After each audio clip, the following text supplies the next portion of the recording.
Shalom Bapak Ibu Saudara-saudari yang dikasihi dan mengasihi Tuhan. Kita bersyukur kalau hari ini Tuhan boleh memberkati kita dan kita boleh ada sebagaimana kita ada, itu semua karena kasih dan kemurahan Tuhan. Mari Bapak Ibu Saudara, saya mau mengajak kita untuk berdoa sebelum kita membaca dan merenungkan firman Tuhan.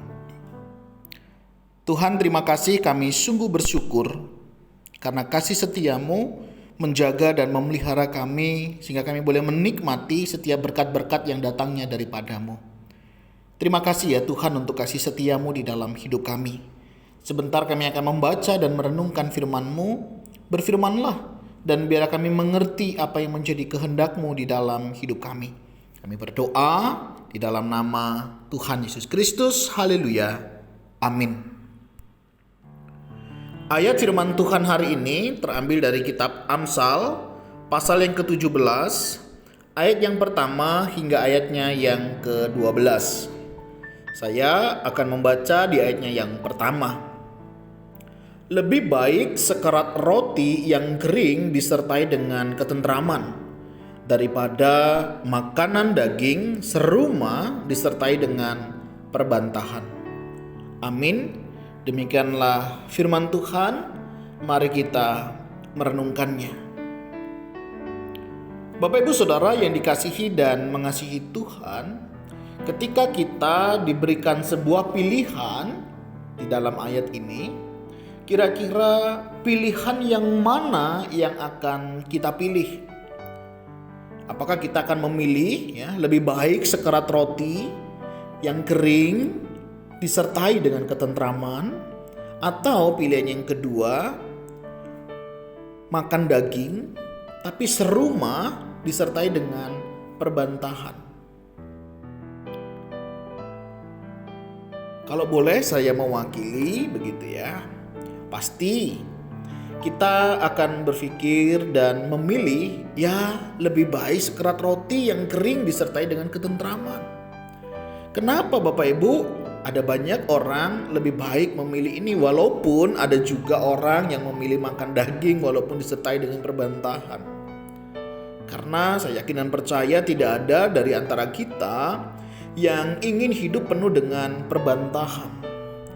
Perbantahan di sini dapat dipahami, dapat dimengerti sebagai satu situasi, kondisi di mana perbantahan itu terjadi, perselisihan, pertengkaran itu terjadi. Bapak Ibu bisa bayangkan ketika misalnya pasangan suami istri, ketika mereka selalu menganggap diri mereka yang paling benar. Suami merasa dia sudah bekerja dengan begitu keras, mencukupi segala kebutuhan keluarga. Ketika hal itu terjadi, merasa benar, merasa yang paling berjasa dalam sebuah rumah. Saudara bisa bayangkan bagaimana perasaan seorang istri ketika diperlakukan demikian. Padahal dia lupa siapa yang memasakkannya di pagi hari, siapa yang mengurus anak-anaknya, siapa yang harus mengelola uang belanja, dan banyak lagi hal yang lain yang dikerjakan oleh seorang istri. Atau sebaliknya, seorang istri merasa paling berjasa di dalam kehidupan rumah tangganya karena dia sudah mengatur segala sesuatunya dengan baik, tetapi dia tidak mendapatkan penghargaan daripada suaminya. Suami ingin dihargai, tetapi tidak mengasihi istrinya. Istri ingin dikasihi, tetapi istri tidak menghormati suaminya. Bapak Ibu bisa membayangkan, walaupun mereka makan daging, makan makanan yang lezat karena gaji suami atau pendapatan mereka lebih besar, tetapi penuh dengan perbantahan. Sehingga tidak heran ada beberapa pasangan suami istri begitu ya, mereka tidak betah ada di rumah. Mereka lebih memilih ambil kerja, bahkan mungkin lembur, atau diusahakan sebagaimana kalau bisa tidak ada di rumah. Rumah hanya dianggap sebagai host, bangunan saja, tetapi tidak home atau at home, bagaimana orang bisa menikmati yang ada di dalamnya. Begitu juga dengan seorang anak. Ketika orang tua merasa paling benar, paling tahu segalanya, sehingga tidak heran ada banyak anak-anak merasa tidak nyaman ketika mereka ada di rumah. Atau mungkin mereka ada di rumah tetapi mereka tidak merasa nyaman ketika mereka harus bertemu dengan orang tuanya. Walaupun fasilitas komplit, apa yang menjadi kebutuhannya tersedia. Karena apa? Karena ada perbantahan. Siapa yang tahan Bapak Ibu ketika perbantahan ini terus ada di dalam kehidupan keluarga? Begitu juga di dalam pekerjaan. Siapa yang tahan? Mungkin gajinya memang besar, tetapi selalu disalah-salahkan, selalu diintimidasi. Tentunya orang pun tidak akan tahan. Sehingga orang mungkin tidak akan memilih pilihan ini. Tapi orang akan lebih memilih, lebih baik sekerat roti yang kering disertai dengan ketentraman. Bapak Ibu Saudara, berbicara tentang ketentraman, saya yakin dan percaya setiap kita pengen hidup tentram, hidup damai, hidup tenang. Apa sih yang kita cari? Saya percaya setiap kita juga pasti ingin hidup tentram. Ketika kita membangun keluarga, kita pengen hidup kita tentram, bukan? Ada yang menemani, ada yang mendukung. Ketika kita punya anak, kita juga berharap ada ketentraman, ada sukacita, damai sejahtera di tengah keluarga kita. Ketika kita bekerja, bukankah kita juga bekerja untuk keluarga? Tapi berapa banyak kita yang bekerja yang mengaku bahwa itu kebahagiaan keluarga, tetapi keluarganya tidak bahagia? Ketentraman dibutuhkan. Keluarga yang tentram, mereka akan menjadi keluarga yang produktif. Kalau keluarga itu produktif, keluarga ini akan menjadi keluarga yang sehat. Keluarga yang sehat, keluarga yang produktif tentu akan memberi dampak yang luar biasa, baik bagi mereka maupun orang-orang yang di sekitarnya. Bagi mereka apa? Mereka akan mengalami pertumbuhan.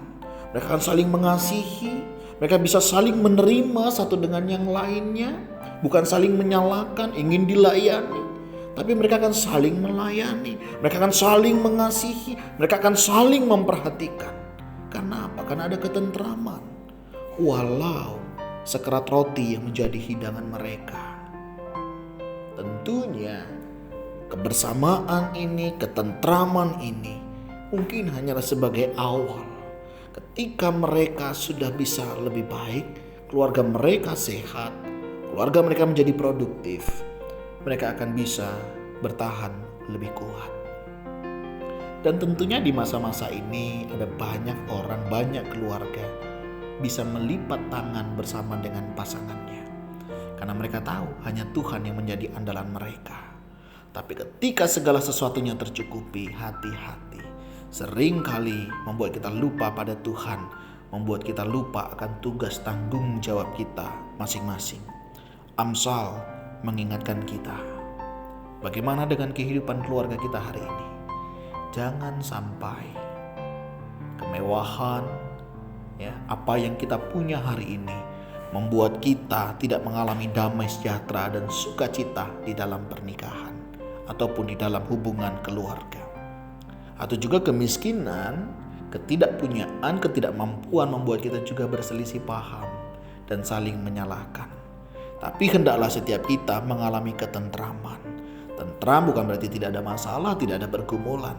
Tetapi walaupun semuanya itu ada, mereka bisa menyingkapinya.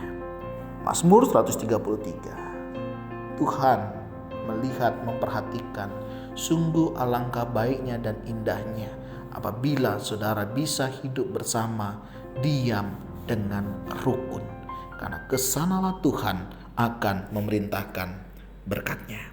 Nah, Bapak Ibu Saudara, maukah Bapak Ibu Saudara mengalami ketentraman? Mari kita hidup rukun.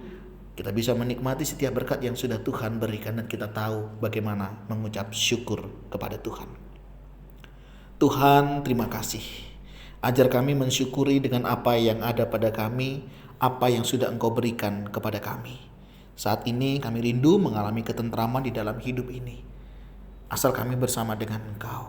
Kami percaya semua kami bisa menikmati apa yang sudah Tuhan berikan. Ajar kami mensyukuri ya Tuhan sehingga ada ketentraman, ada kedamaian. Karena kami percaya apa yang Tuhan berikan yang terbaik. Dan apa yang Tuhan berikan itu cukup bagi kami. Terima kasih ya Tuhan, ajar kami cukup untuk apa yang Tuhan berikan. Terima kasih, berkati setiap kami, berkati rumah tangga, berikan kami ketentraman. Jika ada selisih paham, perbedaan, ataupun konflik dalam keluarga, kiranya kami bisa menyelesaikannya dengan pertolongan Tuhan. Kami berdoa, kami mohon berkat-Mu atas keluarga kami, di dalam nama Tuhan Yesus Kristus. Haleluya. Amin. Bapak Ibu, demikian renungan kita hari ini, kiranya boleh memberkati kita. Shalom.